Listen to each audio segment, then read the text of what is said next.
Hey, hey. Live on stage. Remember that? Roxanne is live on stage. Shout out to the Roxanne Shantae. Hey, everyone. Happy Saturday, September 20th. Welcome back to the Sage Dragon Book Show. I'm your host, Shaquana. If you are new to our show, thank you for joining. And this is a newer book show that I launched a few months ago, I think back in April. And I have to count to see how many episodes I have. I've done a number of them, but it's just sharing my love of books, thought provoking books across all sorts of genres. And what I do is I read the books, but then I discuss them and I review them, but I try to pull the themes out so that even if you haven't read the book, you could still participate in the discussion. And then I try to encourage you to go and read the book. So I didn't want to alienate non readers, but I also want to, celebrate books, especially during this time of erasure of literature, of book banning. I think books are amazing stories and all that good stuff. So I appreciate you sharing this with people that you think like books, book clubs, librarians, indie bookstores. Please share. Subscribe to the Sage Dragon. I'm on all platforms and I mainly do multi stream. Okay, so all that housekeeping is out of the way. What are we doing today? We are celebrating the works of three bold Latina writers. It is officially National Hispanic Heritage Month. It started on the 15th. And last Saturday, this has been a two-part episode, two-part series. So we are just been discussing these Latina writers that I love. I've read all of the books that I'm reviewing, obviously, and a lot of the books written by these authors. And they are contemporary authors. And I just wish them so much success because they have strong books. And I think they have a very bright future as writers. So let me show, let's see what we got here. Can we show that poster again of collective heritage? For those of you who not have seen last week's episode, it's National Hispanic Month, and this beautiful poster was created by the National Council of Hispanic Employment Program Managers. And the theme for Heritage Month this year is honoring the past, inspiring the future, collective heritage, which the books that I'm reviewing fit that beautifully. Before we get into more of today's books, I'm going to get into our book news segment.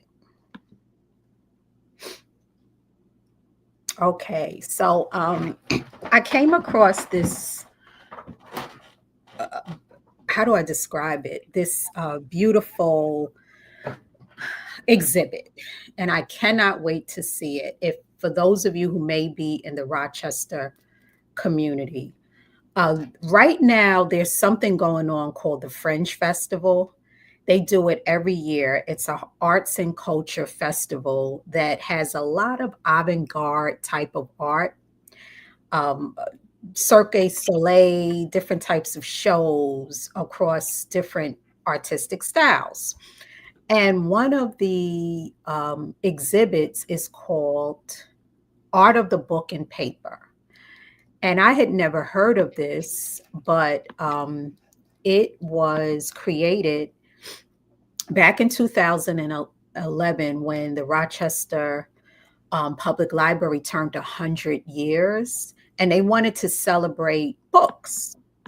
So they came up with this concept to open it up to artists all around the world who make books, who make art out of books. And it was like a competition. So they got all these entries, and they did it in 2011. They did it again in 2021 for the 10-year anniversary, and they're exhibiting them. They added a paper segment too. So these artists take either a book or paper and make the most exquisite art. So I'm these screenshots are from the Rochester Public Library. I'm making sure I'm crediting everyone.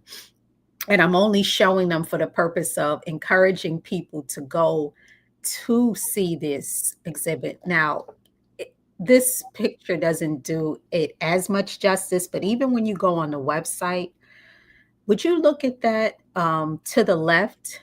That is a sculpture made out of paper, horizontal suspended pages rising from shadow shades into clear openness illustrations. And it's by this artist, Melissa Matson, out of Honey Owl Falls. But wow, that is incredible. That looks stunning. There's another one that I want to show. So they did a competition for the art category, and then they did a competition for the paper category. Look at the art category. Look at what got first place. Okay, so this is one of these is it's a little blurry. Let me see if I can okay, on mine, I can give you guys a little bit of a description. But one of them is an archive operating with a historical framework of 20th century stereographics. So they called it a luxury box that looks like stereoscopes out of, but it's made into like, look how artistic that is, but it's a book. So 25 views of Eastern European landscape, 25 views of modern American housing, and 25 views of Palestine and the Holy Lands are part of this exhibit. That got first place. Second place was this work of art that was made from personal handwritten family letters of dear people who were separated from each other on two hemispheres, collected by their mother between 1980 and 1990 during the time of martial law in Poland. And they wove this tapestry into a memoir, and it's a conscious way of transforming fibers to give a new life and a new way of being together after unexpected family separation and misplacement. And the tapestry is purposely hung on bamboo. So that is really exquisite. These are books. I think this is so cool. So let's move on to the paper. Oh, no, I already showed. Did I already show the paper? I guess so. So, and long story short, get to look up the art of the book. If you want more information on this whole concept, and I judge books by their covers. Sometimes covers draw me in. I was just saying last week when I was talking to my friend Angel who joined the show, and she was asking me about what even made me pick up Carmen and Grace, and I told her it was the book cover. But this takes it a step further in that these artists are recognizing that the paper and then the book is the art as well. So and I used to love to get, because I also do calligraphy. So I used to love beautiful paper and stationery, and I think there's something artistic about that. So yeah, I can't wait to go. The exhibit is going on through I think the end of November. So check that exhibit out at the Rochester Library. All right, so let's get to today's review. Um, this book was so good, y'all. The Grand Paloma Resort. I was, I guess I was looking online and I saw the book and I saw like I read the description and I even read something like if you like the show White Lotus, this is kind of like that. I'll get to more of that in a moment, but awesome book by Clavis Natera. So let me just give a little information about the author, Clavis Natera, a Dominican roots writer and collegiate educator. She's the author of Neruda on the Park. I haven't read that yet. I've heard great things about it. That was a New York Times Editor's Choice, a Silver Medal International Latino Book Award. She has her MFA from NYU and her BA from Skidmore. So this book, okay, I'll tell you what it's about. It's about these two sisters. Laura, she's a manager at the Grand Paloma Resort, a Dominican woman who has risen this far through sheer hard work. Her idea to pair platinum guests with a resort employee to attend to their every need has been wildly successful. She's mere weeks away from a promotion that will blaze a path off the resort to a life of opportunity. If only her younger sister, Elena, who she's looked at after since the death of their mother, could get with the program. Elena has tried her best to live up to her sister's expectations. To escape the drudgery of waiting on rich tourists, she's become increasingly dependent on pills and partying. As a babysitter at the resort, she's at the mercy of guests who travel to indulge their worst impulses and need someone else to watch their kids while they do so. Now, after an accident, a child in her charge is believed dead, and Elena knows she'll be held responsible. At a local beachfront watering hole, Elena runs into the child's father. He offers her an obscene amount of money to give him private time with two young local girls. Elena pockets the cash to fund her escape and prays she's gotten the girls out of harm's way. Set over the course of 7 days, the Grand Paloma Resort offers an unforgettable story of class, family, and community, building to an intense climax in which the true costs of luxury are laid bare, forcing Laura and Elena to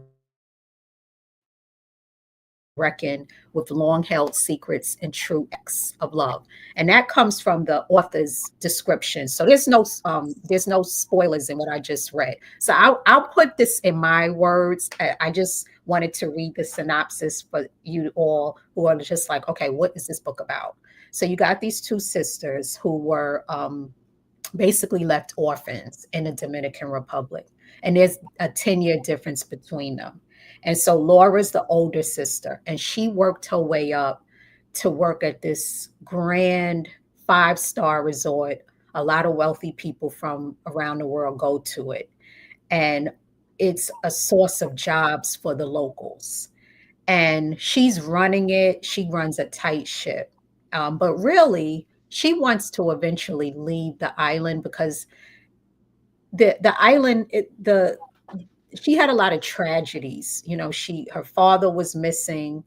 He kept trying to escape the DR, and there's a mystery around where he's at. His their mother was tragically, died. So she just wants a new beginning. She wants a fresh start. So she's working really hard for this. She also wants better for her little sister. So everything she does is for her sister, Elena. Elena's more carefree because she was always, looked out for. And she has a pill addiction now.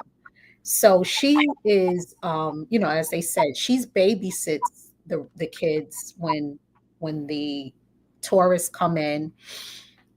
So she's babysitting this one little girl of a family of a couple who came from the United States, and she had popped a pill while she was watching the little girl. And they went out into an area, and the little girl fell and got hurt. And she was afraid. She thought she might have died. So she calls her sister as usual to clean up her messes. Her sister comes, doesn't tell anyone. They don't want to call the authorities, but they bring in a local healer named Vita. And there's a term for them, cadera. I might be saying it correctly, but it's a term for healers, indigenous healers. So they take the little girl, and they ask this healer to heal her. The healer really didn't want to do it, but she does it. And while she's doing it, she takes, she says she needs her privacy. So the younger sister goes off, and she's afraid because she doesn't know what's happening. Is she going to live? She's going to die. It's a mystery at this point. So when she runs off, she runs to the beach, and she happens to run into the father of the child. And this man who has seen her come into the hotel, come into their room because she's been taking care of them, he doesn't even notice that it's the same girl. And that speaks to, the racism and the classism. He's very rich. He has some serious insatiable tendencies and things that him and his wife like to do when they come to this island. So he's at the beach, and there's these two beautiful Dominican girls, little girls, that were there who are the children of a woman who owns the bar at the beach. And all of the locals know each other, and they have a connection. And he asks Elena, she's panicking because she thinks that she killed a girl and she's going to go to prison. And so he asked her if he could have the little girls. And I'm like, oh, what? And didn't, she didn't, I don't know what because I'm not going to justify her behavior, because this is what the book, why it draws you in, the decisions that these people are making. But she takes the money. He offers her $10,000, and her plan is to take the $10,000 and help the girls not be under him. But she doesn't really protect them, and she takes this money. A hurricane is also brewing as well, and that comes. So I'll stop there because I don't want to put spoilers out there. So everything that I said is like kind of foundational, but it's like a page turner. Um, I have a little clip that I'm going to play now from a podcast called Liberation is Lit that also talks a little bit about it.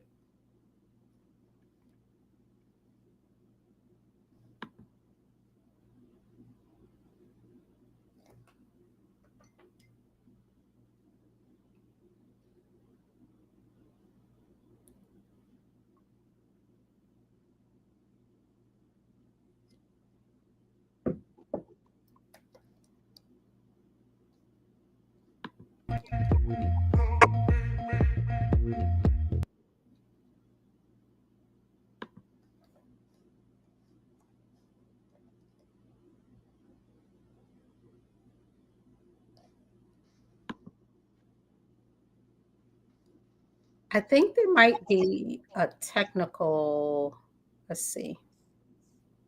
I can't hear any sound. So to talk a little bit about your book coming up, what inspired you to write the Grand Paloma Hotel, and what message do you hope to send readers with this book? Yeah, I mean, I think the inspiration, first of all, came from me being trapped because I started writing this book during the pandemic. And during that time, the borders had been shut down. And, I was waiting to take my first book out to market. My agent and I had pretty much finished the editorial process, but because the pandemic has started, we couldn't take it out. I mean, as with every other industry, the publishing industry came to a complete halt.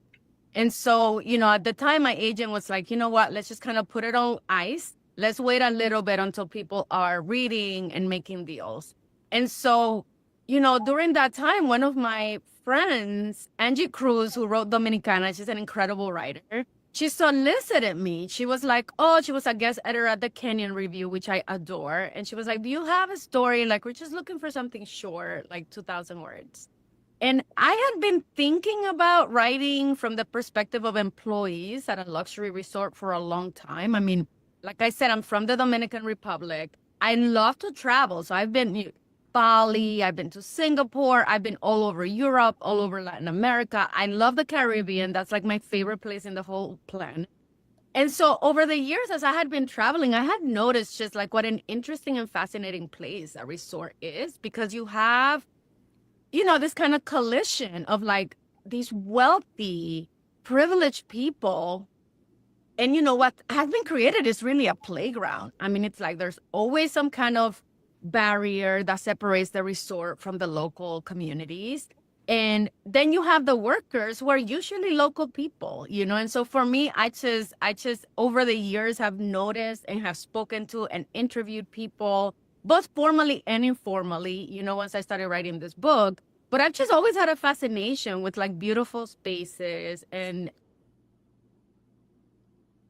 Yeah. So, and if you want to watch more of that video, because I know it was going in and out a little bit.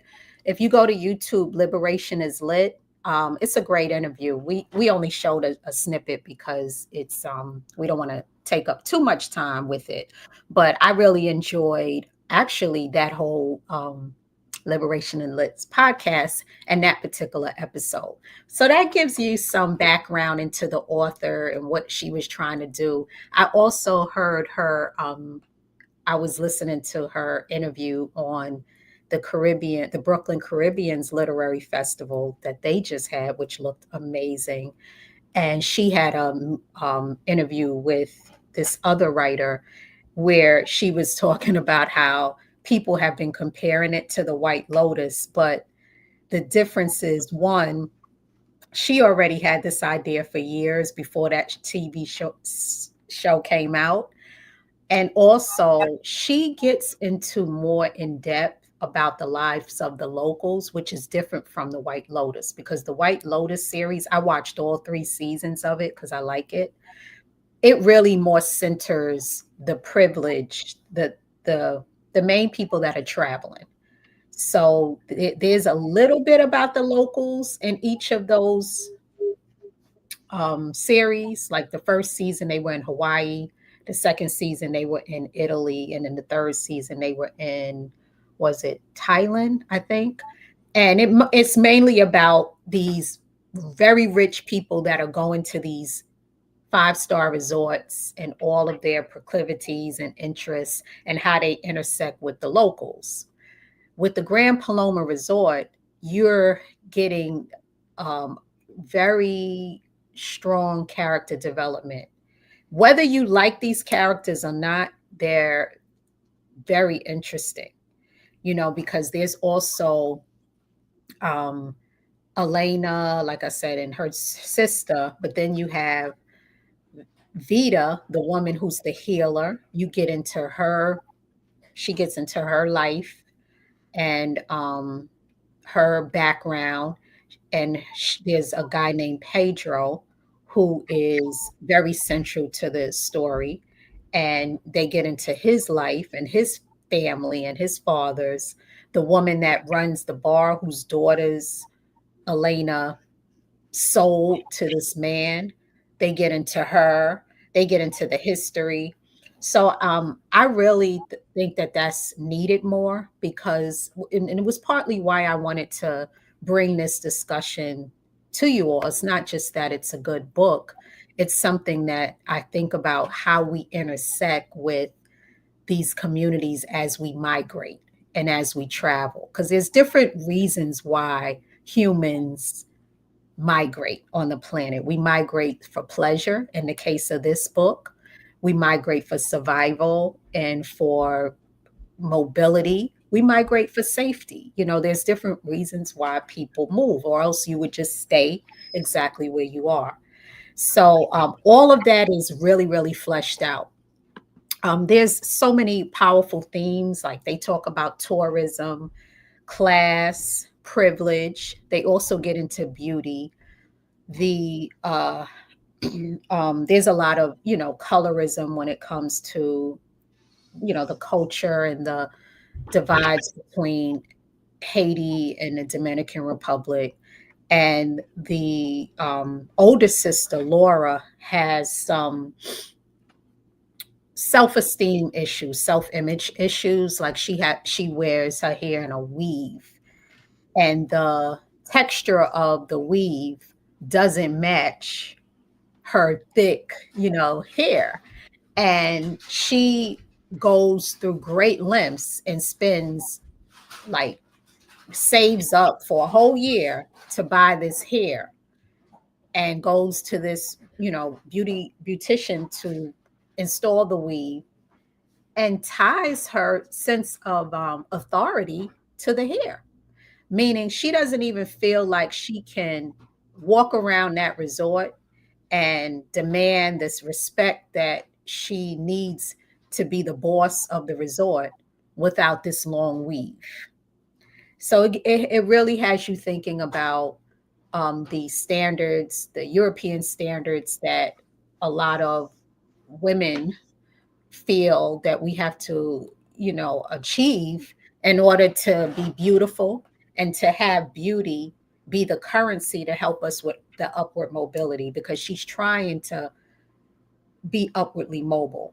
And she thinks that looking a certain way, she's concerned about her weight and her, not really her skin color, even though that's a thing. It's the texture of the hair and the features of her face that sometimes frustrate her. So you get that, and then it allows you to, like, think about all the stuff that women across the world are doing in order to fit a certain standard of beauty. And I worry about that so much with women of color, you know, because I think that our beauty is really raw and natural. And I wish that we could, you know, I'm not trying to be the hair police or or the makeup police, but I do think that it's something to be said about us celebrating our natural beauty more and putting it off at the forefront, is when it comes to us, because it's how we're made. It's the hair out of our heads, you know. If you want to wear your wigs and things like that, anyhow, I won't get on a pulpit about that, but it gets into that kind of stuff in the book. That you get Dominican history. There's a lot of things that I didn't know about, that reading this was helped me to. Gender in the workplace is you see what happens to the women, um, because the Grand Resort is a chain. So the one that's in the Dominican, Laura has to, like, respond and report up to this woman who's above her, who's in Europe, who has puts a lot of demands on her to do some unethical things and exploit the workers. And she's doing it for the sake of success. So then you start to really say, what is success if you got to do all of this? People are selling other kids, selling them their bodies, allowing themselves to be exploited. Wow. Human migration for survival. That's another theme that I spoke to. You get a family story, you know, because these are two sisters and what they're willing to do for one another.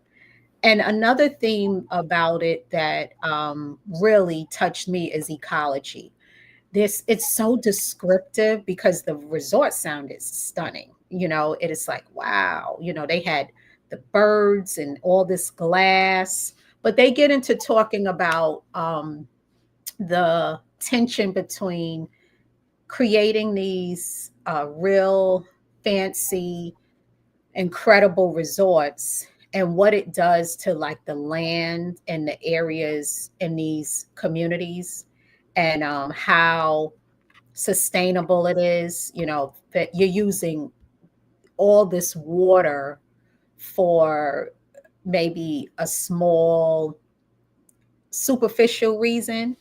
And then there's other areas where there's water depravity. The mountain area where a lot of the locals still lived had challenges with like electricity and water, but yet the resort is getting water pumped into it. Something about that doesn't feel right to me. So, a lot of great themes in the book. And can we show those themes again? I had a slide with it. Yeah, there we go. Tourism, class, privilege, beauty, gender, Dominican history, human migration, sisters and family. And if anyone ever reads this book, because I don't know if anyone listening has read it yet, but let me know, even after the fact, other themes that you felt you might have picked up on. There is another clip that I want to show of.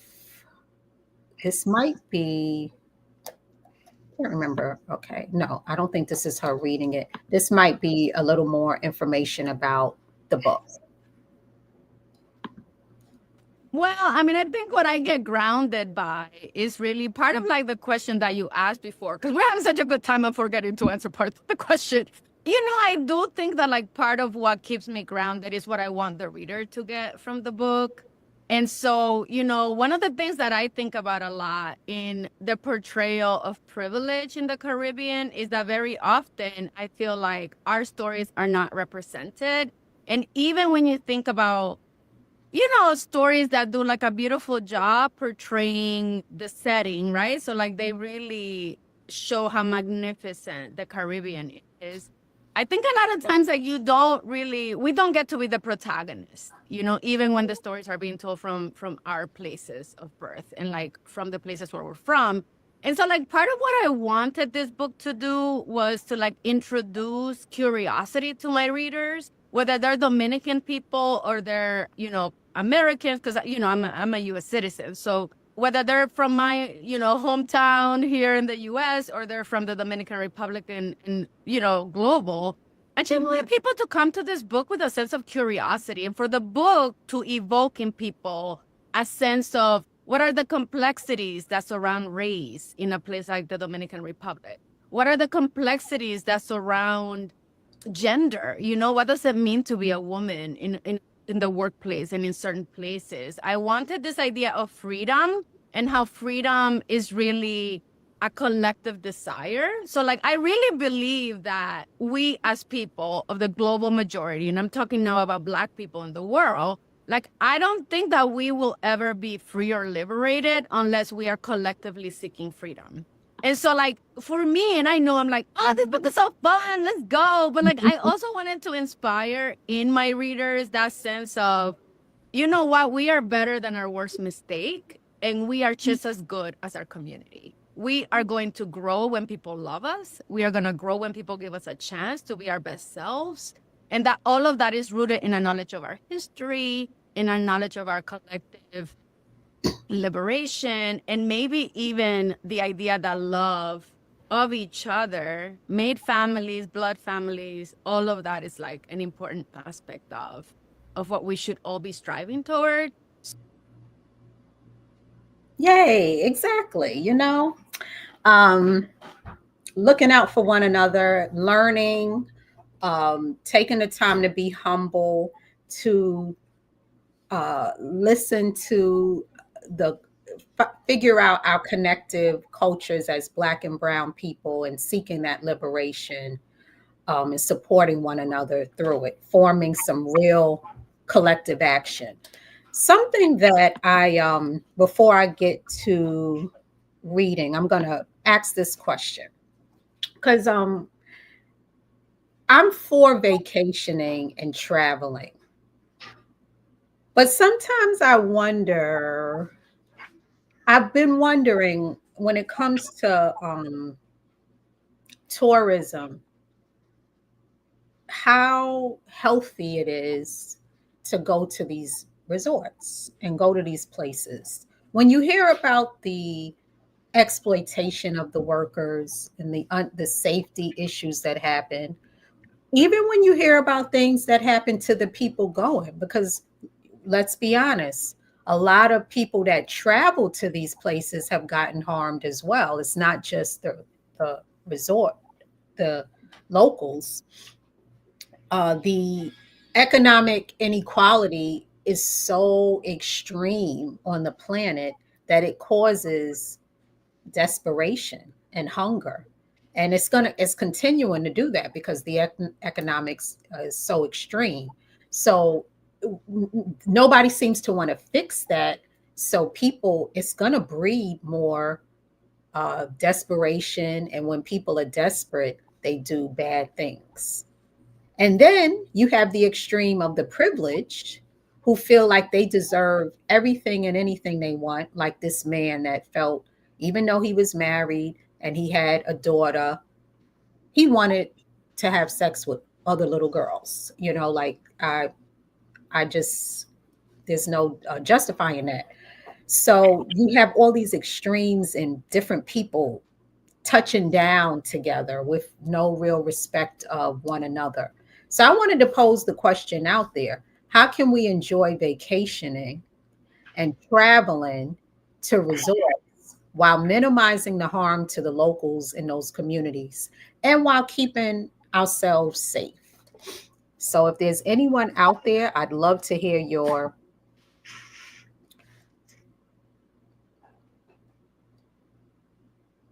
Okay. We've got a comment in, and I think they're referring to the beauty standards. And Janelle on IG says it's like the Jasmine Sullivan song Mascara. Yeah, I love that song too. True. Very much about the soup. It can get superficial after a while. Yeah, thank you for your comment, Janelle. But yeah, so does anyone go to these places? Do they go to different resorts and do they vacation? And if you vacation, how do you do it ethically?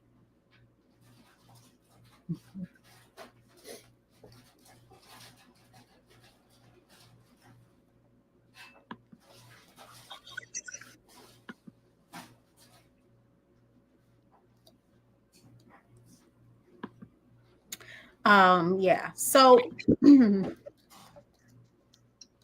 I've got one more clip that I'd like to show. I think it's a little bit of her, of the author reading from the book, so you can get some more flavor for the book. I think it's really good. I see some books that seem to get a lot of hype, and I just finished reading one. I listened to it actually on audio. I was like, oh, it was okay, very, very hyped. And then there's some books that, like this, to me, this book was better than that book, but um, it's not getting the same hype that I think it deserves. So I'm telling you, if you want something good, read this. This was like interesting. So yeah, I'd like to play this last clip before we move into the next book review. Oh, you got a comment. One second. Okay. I'm copying it now. Okay, there you go. Oh, Silver was saying what you said about desperation reminds me of the movie Belly, right? When the Jamaican kids were running their DMX limo with guns as they drive through the shanty town. Exactly. Right. Yeah, I know that scene was something. I right. and it's happening everywhere. Children, and you go to these places and they're for their beauty, and you want to relax and have a vacation. And in the Grand Paloma, they told them don't leave the resort. They want them just to stay there. So it's kind of like an artificial environment in a way. But I mean, it's sometimes it's okay to have that because it's beautiful. But I don't know. I wonder about if those are the best ways for us to enjoy downtime. But yeah, show To that. grow up so fast, I think the girls who grew big does so much of what was working in that first book that was so brilliant, but I think it's so different. To me, like it showcases Layla's range. This is a multi-cast book, so you have three main protagonists you're following, and they're all young girls, young women who are, somewhere between being a teenager and then being in the early 20s. Two of them already have children, and one of them is pregnant, and it's a 16-year-old. And so, yeah, I just loved following these young women. Like, there's Emery and Simone and Nadina. Like, I'm never going to forget, like, what they're going through. And that story is really about the way that, like, the world can decide to dismiss you and that you aren't worth very much. But the way that you get your own self-worth is the people who are next to you, helping you to survive. And I just, I Can we just finished reading show the book. The pub day was clips yesterday. from her reading, because that's a different one. So it should be Brooklyn the Brooklyn Caribbean Literature Festival from 2020, 22 to 47 to 25. I thought we decided not to use that one. Oh, okay. I don't remember that. I wanted to hear the reading, but I'll ask the question to anyone out there. Does anyone enjoy vacationing without minimizing harm to locals? Did we get any answers from that?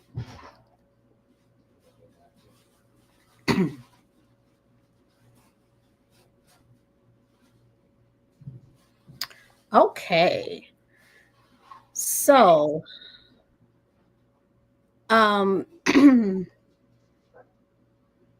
that's it.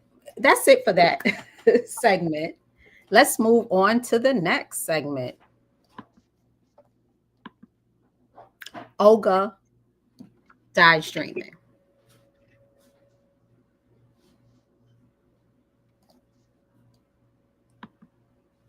Okay. So you all might remember last week I was really going so excited about this author, and I reviewed her book, Anita de Monte Laughs Last. So the author's name is Jito Gonzalez, and she wrote that's her below. So I already did the author spotlight of her, Puerto Rican roots writer. I found out there's a connection with a college roommate of mine. They grew up together in Brooklyn and went to the same elementary school. And she went on to Brown University, and she was also a wedding planner. And she, wrote this book that was very critically acclaimed. It was so good. It was supposed to be a show for it, and then something happened where the show fell through, and I'm like, oh man. But anyway, get this book because this book was really good. So the synopsis: it's 2017, and Olga and her brother Pedro are bold-faced names in the hometown of New York. Prieto is a popular congressman representing their gentrifying Latins neighborhood in Brooklyn, while Olga is the Tony wedding planner for Manhattan's power brokers. Despite their alluring public lives behind closed doors, things are far less rosy. Sure, Olga can orchestrate the love stories of the 1%, but she can't seem to find her own until she meets Mateo, who forces her to confront the effects of long held family secrets. Olga and Pedro's mother, Blanca, a young lord turned radical, abandoned her children to advance a militant political cause, leaving them to be raised by their grandmother. Now, with the winds of hurricane season, Blanca has come barreling back into their lives. Set against the backdrop of New York City in the months surrounding the most devastating hurricane in Puerto Rico's history, Jito's Gonzalez Olga Dies Dreaming is a story that examines political corruption, family strife, and the very notion of the American dream, all while asking what it really means to weather a storm. So yeah, so another family story, another story about siblings. This time Olga, she's the protagonist, but you hear a lot about her brother Pedro. They are Pedro, he's a good guy, you know, he's like he's really representing, he's trying to like help his community in Brooklyn deal with these high cost housing, you know, that's pricing a lot of Black and brown people out of Brooklyn. And Olga makes good money because she is a wedding planner, but she starts to feel blah about it all. They were abandoned by their mother because their mother was a radical revolutionary, and she was with involved in the Young Lords during the 70s. And she's back in Puerto Rico. People don't even know where she is because she's really does this radical pushing back against the systems. She's not for any major systems. And you get to know the mother through letters that she was writing her children. Like there's this letter when Olga gets accepted into an Ivy League university, and her mother is against her going because she feels like the university may slowly corrupt her values, those Puerto Rican values of like of family and being rooted in reality and concern, and really because a lot of the Ivy League institutions used to be feeders for the kids to go into politics. But around the 90s, they started to be feeders for people to just go on Wall Street. So really to be less about artistry and people being kind of free thinkers and educators and serve people about service and politics. And now it's like, you know, just wanting to go and be hedge fund managers and things like that. So she didn't think that that was a good idea for her daughter, but she would get into all these uh, radical concepts that she would write her daughter about. But then her daughter and her son would be upset because she wasn't there. So that was like, wow, you know, a unique piece. I think I have, let me play this clip where the author talks more about the book. First 2 minutes.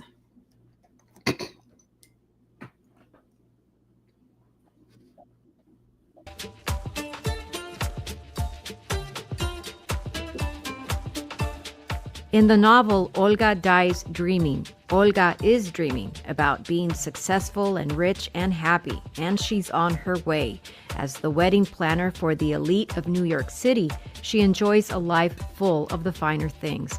But her joy is constantly eclipsed by the shadows of family secrets that evoke other insecurities and leave her lonely for love. Her mother abandoned the family. Her beloved grandmother, the woman who raised her, dies.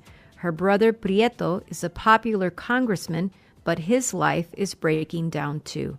And now Hurricane Maria is about to make landfall in Puerto Rico, exposing the truth about her missing, remorseless mother's whereabouts. This is Book Public from Texas Public Radio. I'm Yvette Benavides. I spoke to Xochitl Gonzalez about her debut novel, Olga Dies Dreaming. Olga Dies Dreaming. It hasn't been that easy for me to summarize this novel in like a really, when someone asks what it's about. What do you say to people? I say that it is a family saga about resilience and that it follows the story of Olga, who is a luxury wedding planner, and her brother Prieto, who is a congressman, as they grapple with some undealt with family issues that come to light in wake of Hurricane Maria. So it's that's my quick elevator pitch. It works. Yeah, yeah. I mean, there's a lot left on the table there, but I think that does the best at like trying to paint a picture of a story that, yeah. I mean, when I was working on it, people would say, "What's it about?" And I say, "It's crazy."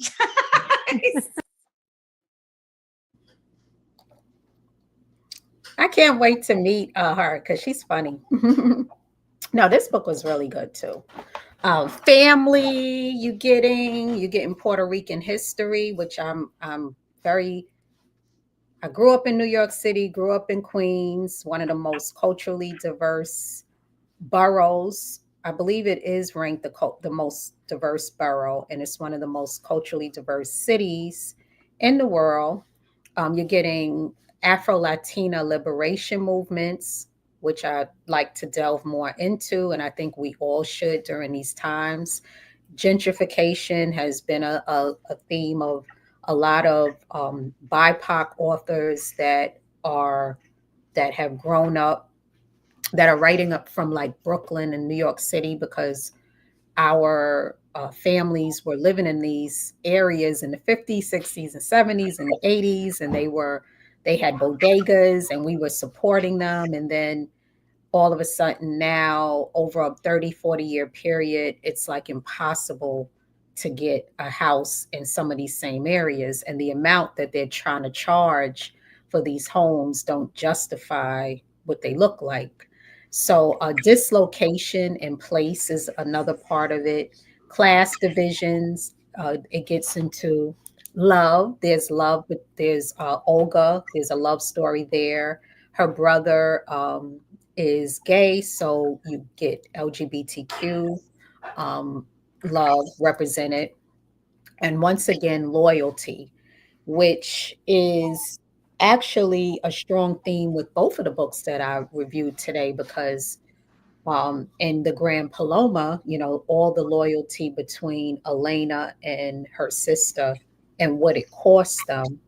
And then here it's loyalty too, because the mother is going to ask something of Olga, even though she hasn't spoke to her mother and forever. Her mother abandoned her. She's still going to ask something major of her in the book.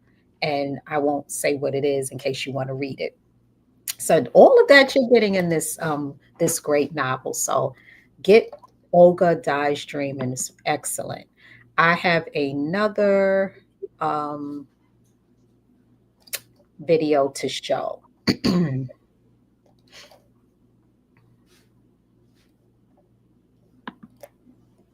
Anybody read this book or read anything by the author?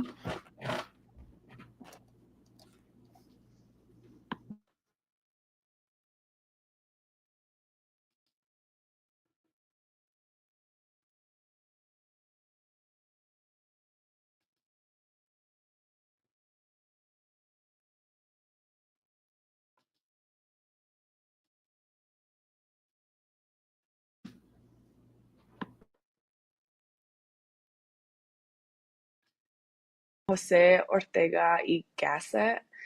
I am myself plus my surroundings, and if I do not preserve the latter, I do not preserve myself. And the other quote is by Juan Gonzalez. The price of imperialism is lives. We love a leftist over here in these parts. I firmly believe in both of those quotes. I am myself plus my surroundings. And if I do not preserve the latter, your community, your people, the people who support you, then you do not preserve yourself. And I think that this is a fundamental ideal amongst like leftists, why they go so hard for their people and people who have experienced similar struggles. The other quote, the price of imperialism is lives, It's important for those of us who don't know to know the definition of imperialism. So I asked ChatGPT. Imperialism is when a powerful nation extends its influence and control over other territories, often by acquiring and holding colonies. This extension of power is typically achieved through military force or the establishment of economic and political dominance. Imperialist powers seek to expand their territories, resources, and influence, often driven by economic exploitation, geopolitical dominance, strategic advantage, and the spread of cultural or ideological influence. So, some examples of this can be what the US did to Hawaii, sending a lot of military and almost bullying, not almost, it's bullying the area to listen to the United States and to adapt and become a colony. Like, that's what Hawaii is. And the price of imperialism is lives, but imperialists gain a lot of fortune, so they don't care about those lives.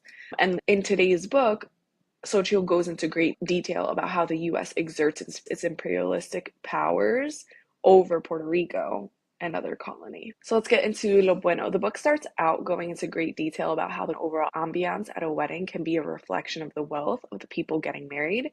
And while Olga's job required her to worry about a wide range of elements, the present moment found her primarily concerned with the fancy napkins.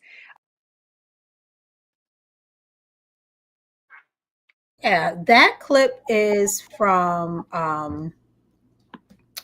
Latina Right and Cumadad Chick Lit podcast, and she's has a very social content for Latina readers and writers. Um, yeah, so you learn a lot about Puerto Rico's history through this great, entertaining novel. Oh yeah, I just kind of got a little.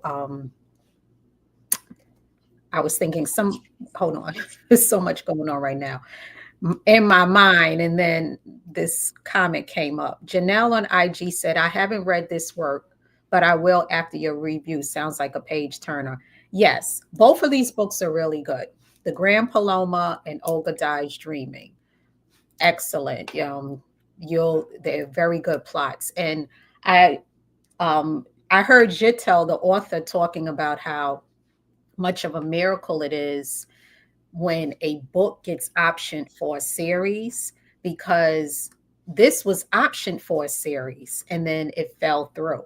So she said, if you ever see a series, especially if it's a series from like a diverse book, like a lot of us loved Black Cake. She's like, it takes a lot of negotiating and give and take for a book written by a BIPOC author to get optioned for a show and then have it make it. So that makes us appreciate those even more when it happens. But I'm sorry it didn't get optioned, but the book is still dope. So yeah, pick that up. But what I wanted to also bring up was when Chick Lit was talking about imperialism and the definition, it made me think about what happened this week, what's going on right now in the United States with all this censoring and, the canceling of the Jimmy Kimmel show, and those who are in power who once were against cancel culture themselves now are saying they want to censor and cancel people if they're saying things that they don't believe in, and how that can promote imperialism. So I wanted to pose this question to the audience because a key theme of this book too was, how do you balance being true to yourself and the expectations of your culture? Because that was something that Olga and her brother had to think about. Like they were, as they were becoming adults and they went to college or they worked, but they went back to their neighborhoods and their families, and you've got your roots, and then you have things that maybe your family are asking of you, or your community, and then you have your inner desires. So how do you balance those things? And nowadays, In in our cultures, I see a lot of celebrities who, when it seems to be convenient for them to align with their culture, their black culture, or I'll speak to that because that's my culture. When it's convenient to lean on that and draw from it for their artistry, they'll do it. But then they'll hop around and align to a lot of other entities that are anti-Black. That's what really is bothering me by some of these um, celebrities out here now. Not all, but some that are being celebrated. On the non-celebrity level, everyday people, how do you balance being true to yourself and the expectations of your culture? I'll put that question out there. In the meantime, Janelle on IG says, I know we still haven't gotten the movie Coldest Winter Ever after the book. Right. And I think it's probably because of what all that goes into it, because we were looking forward to that.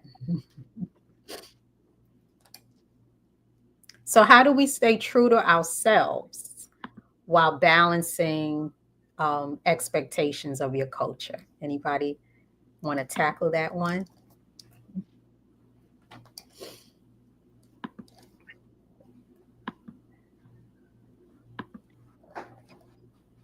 Well, this will be in the ether. So if anyone feels the need to answer that question, I'd love to have you do it, and please put it in the comments. So that wraps today's episode. Has anyone read, if you haven't read these books, I wanted to ask, have you read any books by Latin authors? And if so, what are your favorites?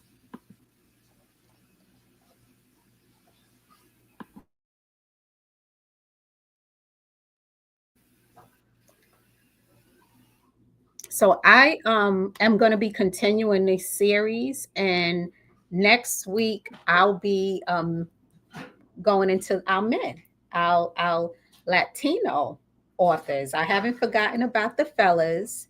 So it's been wonderful celebrating these amazing Latina authors, Gito Gonzalez, Nadira Bertez, and who Vertas, and who else did I do? Oh, of course, the author of Carmen and Grace. I don't have the names up anymore here. Melissa Aquino. Yeah. So all three of these, four books that I covered, because I covered 2 last week and 2 this week, all great reads. You won't be disappointed with any of them. And next week, I'm going to discuss some books by some Latin men authors. So stay tuned for that. The comments are still coming in, so I'll read a couple more. Silva on X says, family and friends often try to shame you if you don't live up to cultural expectations. It's hard in a changing world. Yeah. I can agree with that, because sometimes, it can also be part of something that was expected 20 or 30 years ago, and how do we do it? I'll give an example. In my family, one thing that we're kind of grappling with is, how do we gather? Because for so many years we gathered for decades, like when my maternal grandmother was alive, and grandfather and uncles and aunts, we gathered, for the holidays. And what made it was that expectation we would do it. It was the welcomingness that we did it. But logistically, it was also that we were in more proximity to one another.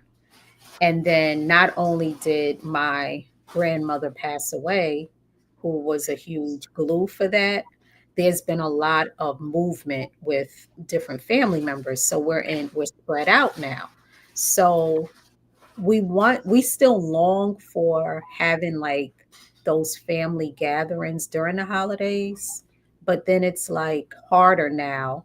There's the disconnection that has been a part of it, and then there's also the logistics of where do we go and how do we gather. And I don't think that we're alone in this, because I've spoken to other people. I was just talking to a colleague about it whose daughter lives, she works here in New York, lives in New York. Her daughter lives in Wisconsin, and we were talking about the same thing. So it's like, but culturally, they used to get together consistently. So then how do you change? How do you like come up with some new ways of doing things, or maybe being able to keep the traditions or modify them so that you still have that family connection, but you're doing it in a way that makes sense for the times you're in now.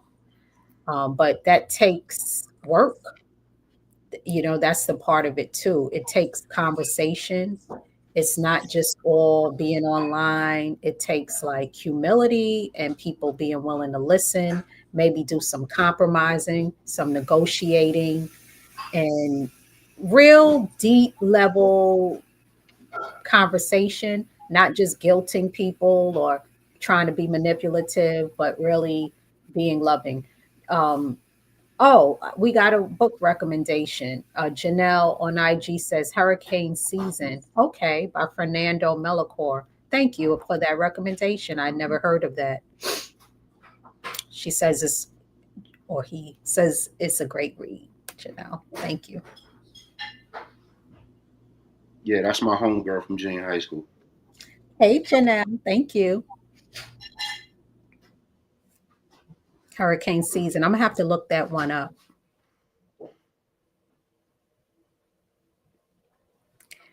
Any other recommendations? I think that's it. Okay. All right. Well, I think we had a great show today. Thank you all for your listening. Remember, come back next week. We're going to keep the celebration going. National Hispanic Heritage Month. Let's keep uplifting diversity and celebrating our rich cultures. Have a wonderful rest of your weekend.